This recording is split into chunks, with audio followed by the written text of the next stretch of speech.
এক বাংলাদেশি অনুপ্রবেশকারীকে গ্রেফতার করল তেহট্ট থানার পুলিশ।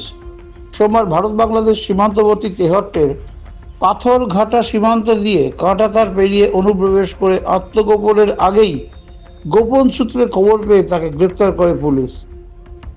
পুলিশ সূত্রে জানা গিয়েছে, ধৃতের নাম রাকিবুল শেখ, বাড়ি বাংলাদেশের মেহেরপুর জেলার গোপালনগরে। পুলিশ সূত্রে জানা গিয়েছে, পাথরঘাটা সীমান্তে একটি এলাকায় কাঁটাতার মেরামতের কাজ চলছিল, আর সেখান দিয়েই ভারতে ঢুকে পড়ে ওই যুবক। গোপন সূত্রে খবর পেয়ে ওই এলাকায় অভিযান চালিয়ে ওই যুবককে পাকড়াও করে পুলিশ। এরপরই জিজ্ঞাসাবাদ করে তার পরিচয় জানতে পারা যায়।